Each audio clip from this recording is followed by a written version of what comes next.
السلام علیکم ورحمۃ اللہ وبرکاتہ۔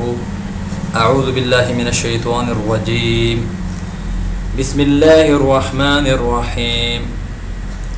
محترم سامعین، آج جو وظیفہ آپ کو بتانے جا رہا ہوں بہت زیادہ فضیلت والا وظیفہ ہے، توجہ کے ساتھ سماعت فرمائیں۔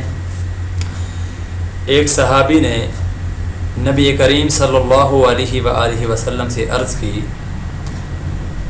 مجھے کوئی بھلائی کی بات سکھا دیں۔ آپ صلی اللہ علیہ وآلہ وسلم نے فرمایا کہ یہ وظیفہ پڑھا کرو، سبحان اللہ والحمد للہ ولا الہ الا اللہ واللہ اکبر۔ اس نے عرض کی، اے اللہ کے رسول، یہ تو اللہ کے لیے ہے، میرے لیے کیا ہے؟ آپ صلی اللہ علیہ وآلہ وسلم نے فرمایا، جب تو کہے گا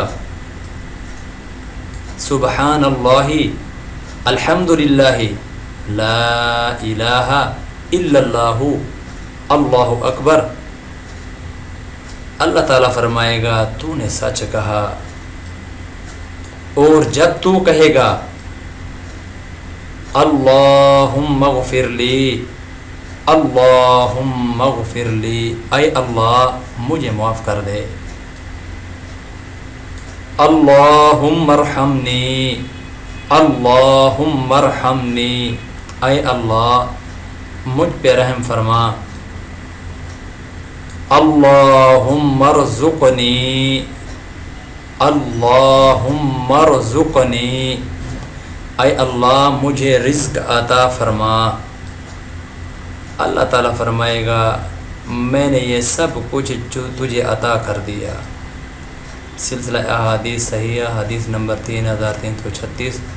محترم سامعین، میں امید کرتا ہوں انشاءاللہ العزیز آپ اس وظیفے کو پابندی کے ساتھ کریں گے بھی، دوسروں تک بھی اس پیغام کو پہنچائیں گے، تاکہ ہمارے جتنے بھی مسلمان بھائی ہیں وہ ایسے تمام نیک باتوں سے مستفید ہوتے رہیں اور ہماری نیکیوں میں اضافہ ہو اور ان کے لیے بخیر والا معاملہ ہو، اور اللہ رب العزت اس سارے فضیلت والے جو معاملات ہیں، وظائف ہیں، احادیث ہیں، دوسروں تک پہنچانے کی وجہ سے اللہ تعالی ہماری بخشش کا ذریعہ بنائے۔ اللہ ہم سب کا حامی و ناصر ہو۔